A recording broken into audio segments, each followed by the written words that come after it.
All right, today's lesson is 14.3 trigonometric functions.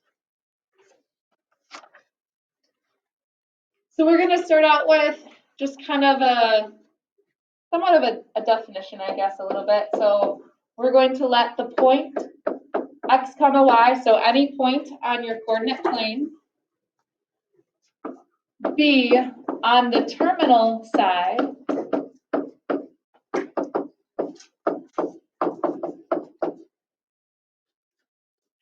of an angle theta in standard position.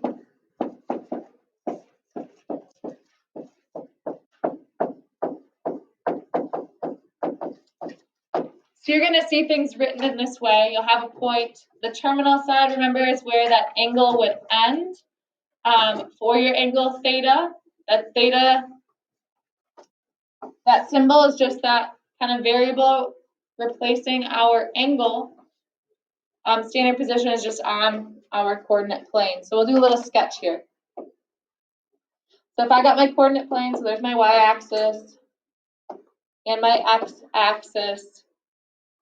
So for example, if just somewhere in the first quadrant you have your ray, okay, so this here is representing an angle starting at the x-axis and then ending at the terminal side, so we'll call that theta, for example. So if I have a point x comma y that is on that terminal side, so I'll keep drawing my arrow a little bit better.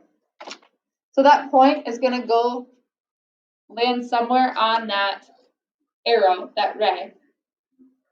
Okay?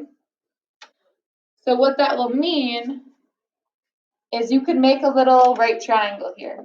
You could drop down, make a right angle, and now I've got a triangle.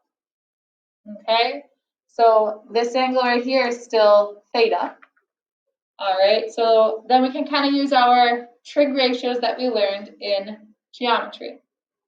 All right, but what they're going to teach us in our trigonometry course right now is that R is going to be that length from the center, the origin, maybe I'll change my color, to my point x comma y, for any point.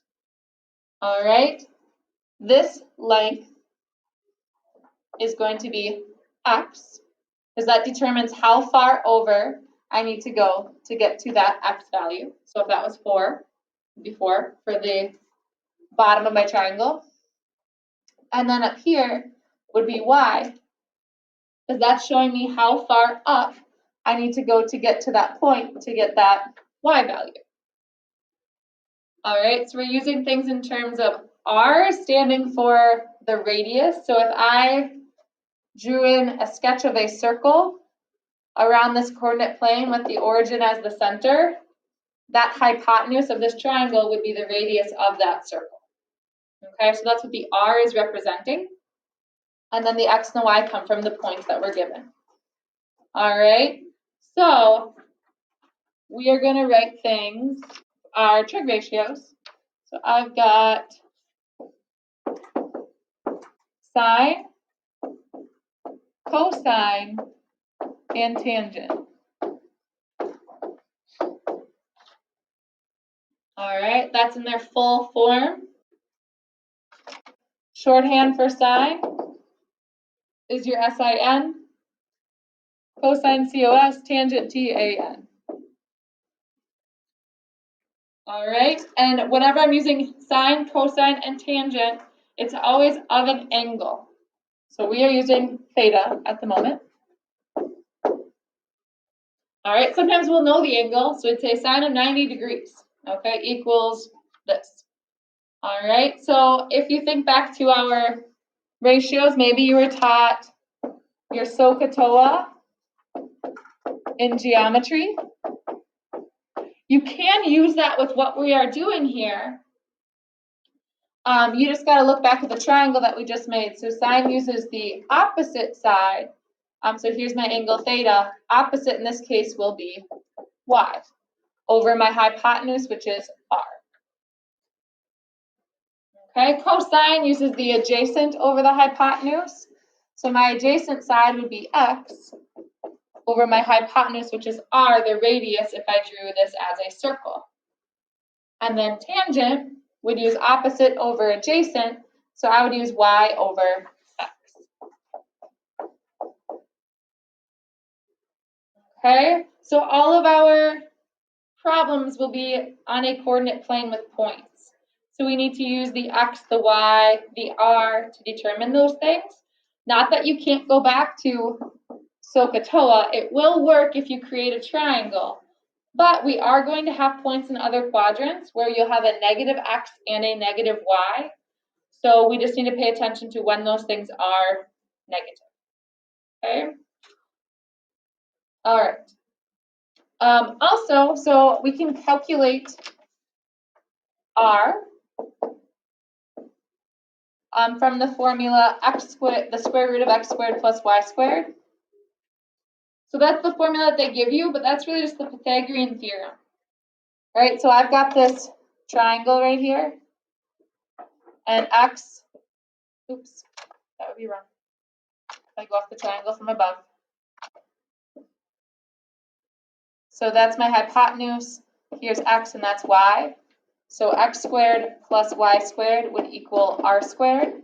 So that's where this formula is coming from. Okay, so we're just using the Pythagorean theorem on that triangle that we've created in the coordinate plane.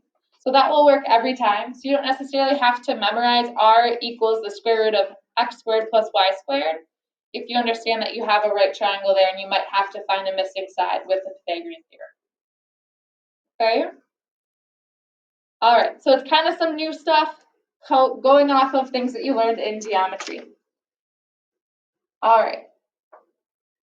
We have some reciprocal trig functions.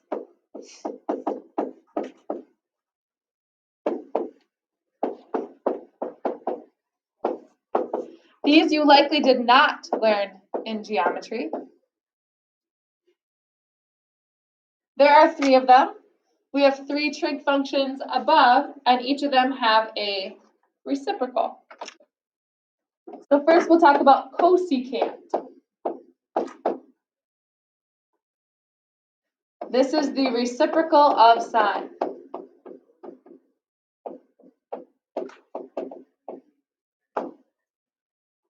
All right, we will also have secant. That is the reciprocal of cosine.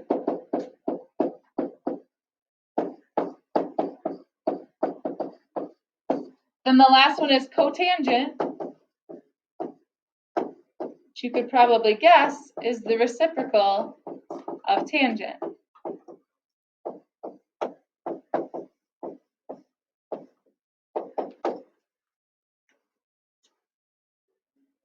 Okay, just like with sine, cosine, and tangent, they each have their little 3-letter shortened version.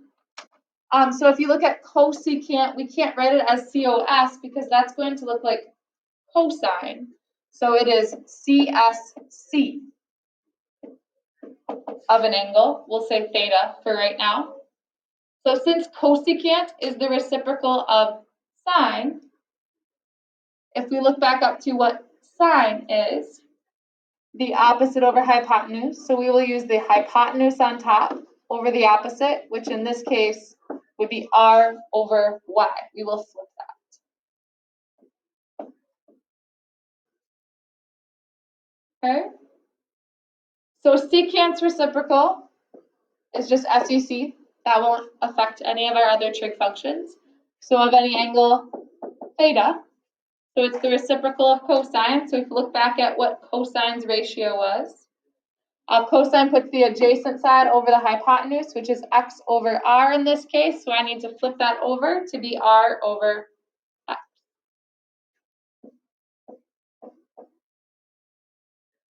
Okay. And then cotangent would just be COT of an angle theta. The reciprocal then for tangent we'll be flipping over y and x, so it would be x over y. And those will be our 6 trigonometric ratios. So you'll have some problems where they'll ask you to write all 6 trigonometric ratios for a certain angle. All right, so those are your 6. So if you already know the sine, cosine, and tangent from geometry, all you need to learn is which one of these are the reciprocals, and then you will just flip that fraction over.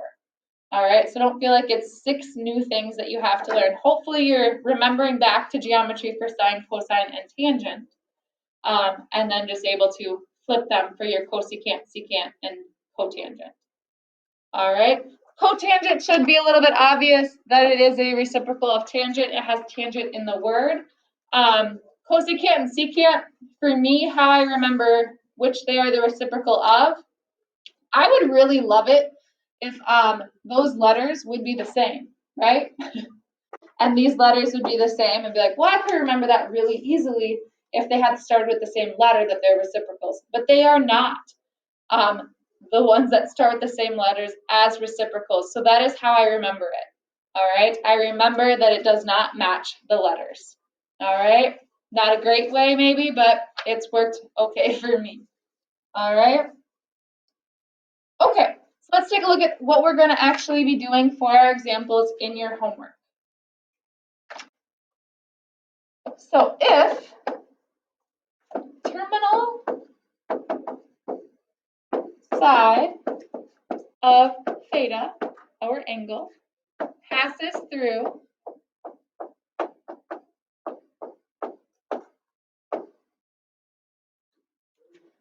the point 2, 5, find the 6 trig functions.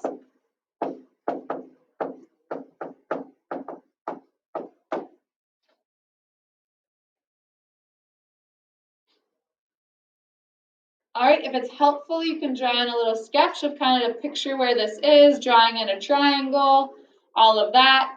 You can absolutely do that. Some students like that visual, and it'll make more sense to them. So if I kind of 1, 2, 3, 4, 5, sketch that point. So the line from your point to the origin is going to be that hypotenuse for your right triangle. If you are drawing this as a right triangle, you must always drop that leg down to the x-axis. Do not put it to the y-axis, you will get it wrong. Okay, theta is always coming around from the origin or from the x-axis to where it ends. Okay, so if that's helpful for you to kind of sketch this little triangle, and then you can see, well, this has a length of 2, this would be a length of 5. That's r, my hypotenuse, or the radius if I made that a circle. So then if I use the Pythagorean theorem, I can come up with the hypotenuse. All right, so that's what my sketch would help me to do. Otherwise, you can look at this. This is x, this is y. We still need to figure out r, and then I can write my ratios. Okay? So if I take 2 squared plus 5 squared, I'm trying to calculate r squared. So 4 plus 25 is r squared. I will need to take the square root of 29. All right, that comes out to be a messy decimal. We don't want the messy decimals. We will want the exact radical form, and that's what it will ask for in Math Excel. So we are just going to leave r as the square root of 29. Now 29 is prime, so there are no perfect squares that would divide 29, but if there were, we will have to simplify that. Okay? All right, so we know our x, our y, and we have our r. And those are the 3 things we need to write all 6 of our trigonometric ratios. All right, this is a little bit of a mean first example because this is going to make it a little bit messy with having that square root. Some of them you will have nice numbers and not have to worry about dealing with that. But I wanted to make sure we talked about at least one together here as a group because you will see some that do get a little messy. All right, so we need to find sine, cosine, and tangent Let's start with those and then we'll do their reciprocals. All right, so sine. If you are going off of your triangle, you're using the opposite side over your hypotenuse. So 5 over the square root of 29, or you're using that this was the 5 is y, and the square root of 29 is r. Okay, one of those two ways you're kind of thinking of that. All right, if you put this in Math Excel, it will not accept that answer because you have not pulled that radical out from the denominator. So if you recall, you must multiply the top and bottom by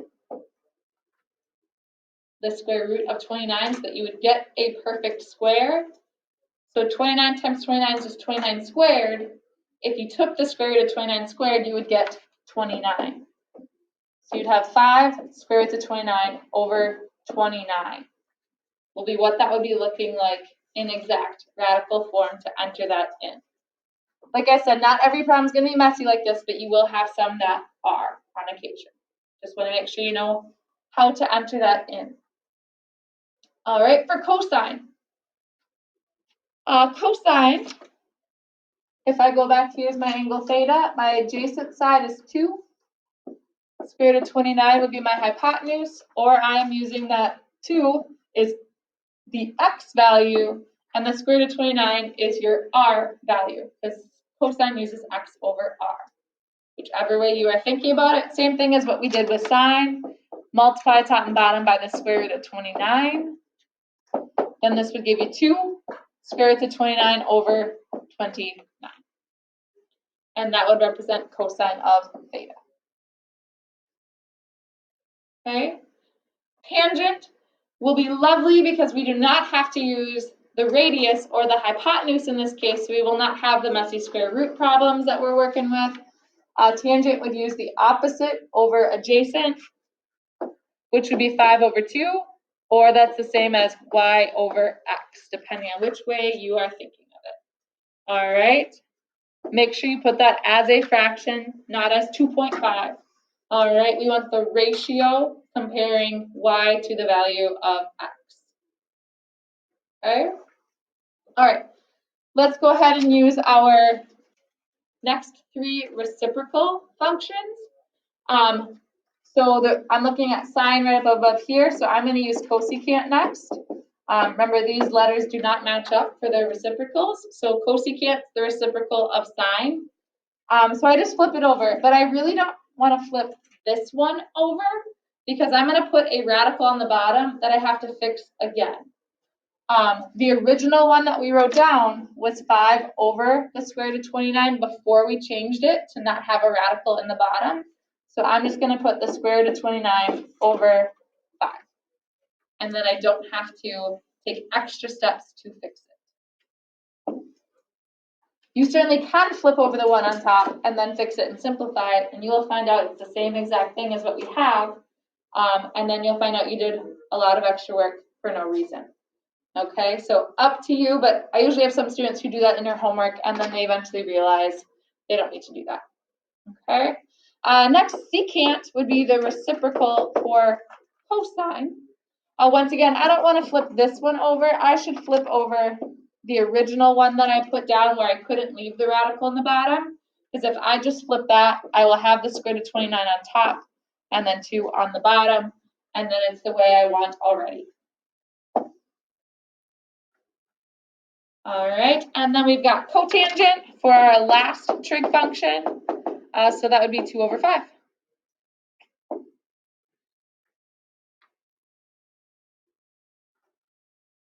Okay.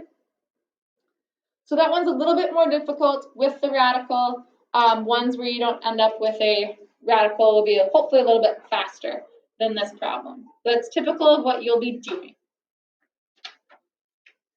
Okay. So far what we've looked at, everything's in the first quadrant. So in geometry, all of your trigonometry that you did would be in the first quadrant. Everything is positive. You didn't even think about anything being on a coordinate plane because you wouldn't have to, because it never went anywhere beyond the first quadrant.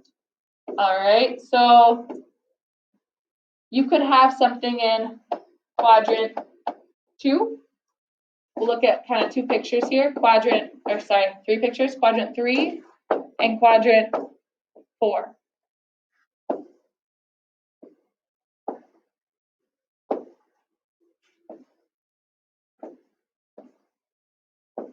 So quadrant 1, everything's positive. X is positive, Y is positive. All right, if I have quadrant 2, that would mean my angle is ending somewhere in quadrant 2. And so if I had the points, I will need a negative X value and a positive Y value to be in quadrant 2. Okay, if it lands in quadrant 3, so there's the starting point. Somewhere over here would be in quadrant 3, just a quick sketch. Now, if I had a point in quadrant 3, I need both a negative X and a negative Y value to be in that quadrant. All right, quadrant 4. It started there and ended somewhere here in quadrant 4. All right, that will need to have a positive X and a negative Y value. Okay, just like graphing. All right, now you can absolutely use your X over Y, Y over R, and all of those things to help you in any quadrant.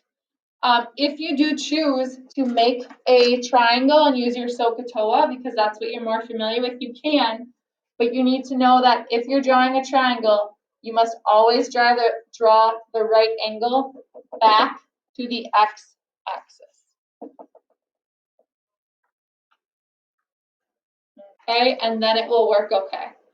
All right, but you do need to think about that if I have negative values, it's not truly a distance. All right, it's a location on a graph. All right, so you got to kind of get that in your head that this would be a negative Y and a negative X when I draw that triangle, which for some students that's very hard to grasp because they can't picture it actually as a length on the triangle. It's not really, it's a point within your coordinate plane. All right, so that's what we kind of have to think about. All right, we'll go ahead and try a couple more examples where we're not in quadrant 1, so you can kind of see what that's like. So I have the same directions here. We are going to find the 6 trig functions if the terminal side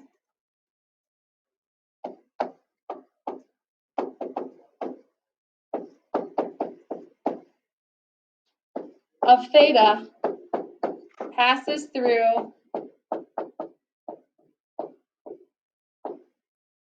the point -3, -4.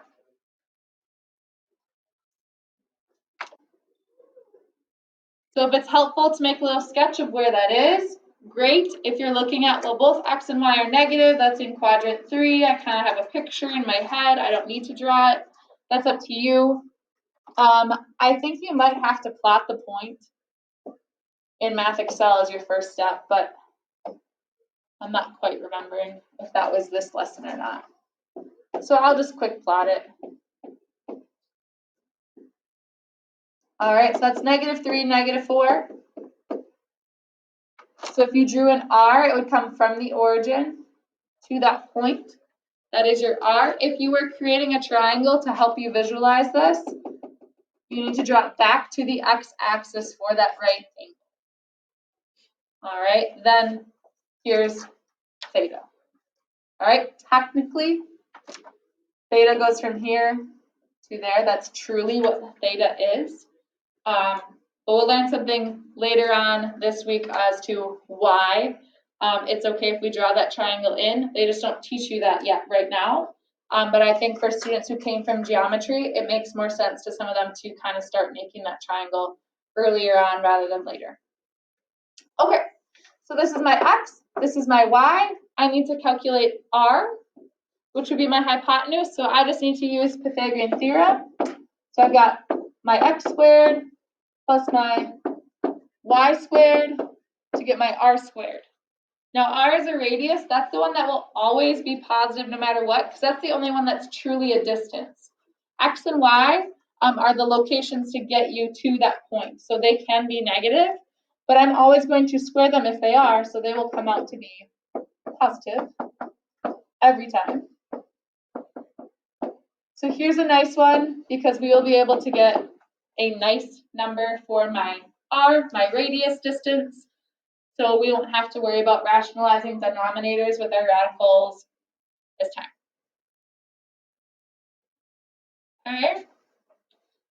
All right, so our 6 trig functions, sine, cosine, and tangent. I always start in this order, and then I do my reciprocals in the next order. Pretty typically, that's how it's written in the back of the book. So my guess is when it asks you to do that in Math Excel, it'll ask for each one individually. You'll fill it in as you go. All right, so sine, if you're using your triangle here, from this angle, my opposite side would be -4. There's my adjacent, so -4, R is 5. So we got -4/5, or I'm using my y coordinate over R. Cosine uses the adjacent, which is -3, over my hypotenuse, which is 5, or I'm using x over R. Tangent, I'm coming from here, would use opposite, so that's -4, over my adjacent, which is -3. I'm not going to leave -4 over -3. 2 negatives make this a positive.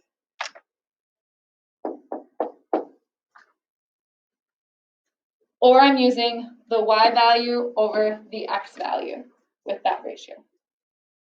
All right, then for my reciprocals, I've got, oops, not that one, got cosecant. We just flip this over, so 5/4. Secant, flip over cosine, so 5/3. Tangent, flip over for cotangent to get 3/4. A little bit quicker when you have something that's not as messy for your R or your hypotenuse of your triangle.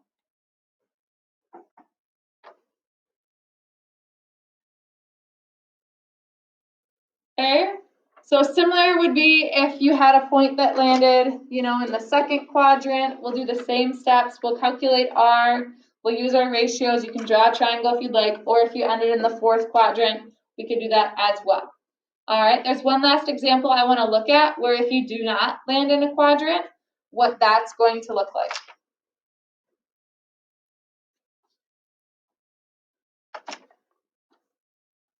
So we are going to find function values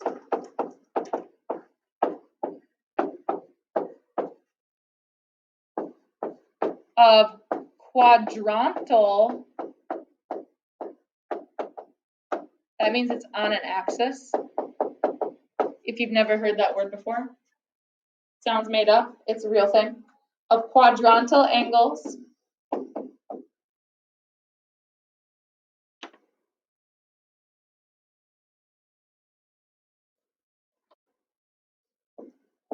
of the 6 trig functions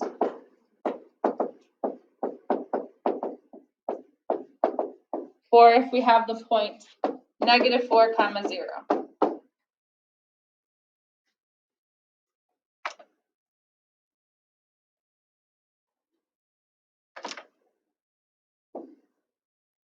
All right, so if I kind of picture where that's at,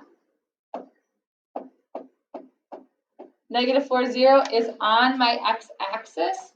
So then students have trouble with that because they can't create a triangle. You can't create a triangle, so I cannot use SOHCAHTOA on a problem where you have quadrantal angles. So anything that would land on the x and y axis, I have to know the y over r, x over r, that stuff. All right, I will need to know that eventually anyways. I'm just trying to help you out if it helps you to figure those things out with what you know from geometry. Okay, so here's what I know. I've got x is -4. I know y is 0. Can I still calculate r? I can still calculate r the same exact way as we had before. It just doesn't make as much sense because I don't have truly a triangle to do the Pythagorean theorem. but I'm still calculating it in the same way. So -4 squared plus 0 squared would have to equal my r squared. So really this is just 16 equals r squared. So r is 4. All right, I technically wouldn't have even had to do that, because if you look at r is always the measurement from the origin to that point. So the length of this is 4. So I didn't even have to do that. I can just know that that's 4 because it's not a diagonal line where I can't tell the exact distance. Okay, so I can use that knowledge. All right, so I know r is 4, I have x and I have y. So if I come up with my sine of theta is y over r. So I must use this form since I cannot draw a triangle for that. So y is 0, r is 4. Well, 0 over 4 is 0. Okay, so if I'm doing cosine of theta, uses x over r. So my x coordinate is -4. My r is 4. -4 divided by 4 would be -1. All right, if you can simplify the fraction, you should. And if I do tangent of theta, that is y over x. My y coordinate was 0, and my x is -4. So 0 divided by -4 is 0. Okay, you should notice we're getting all zeros and ones. All right, that will always be the case when you have a quadrantal angle. Okay, my other reciprocals, I'll just put them here on the right side. So cosecant is the reciprocal of sine. So go back to my original fraction instead of just the 0. So that would be then 4 over 0.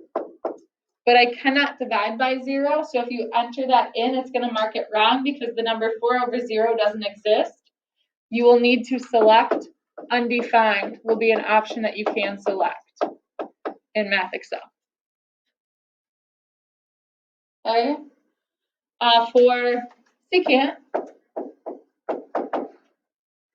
I can flip this over, or if I just flip over -1, it's still -1. And then the last one, cotangent. Look back over here, flip over my 0 over -4, so I'll get -4 over 0.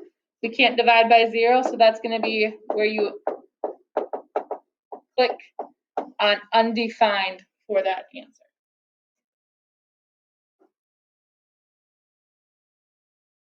Okay? And that is our wrap for our lesson on 14.3. Tomorrow we'll continue with more things kind of like this, but taking it to the next step. All right, good luck on your homework.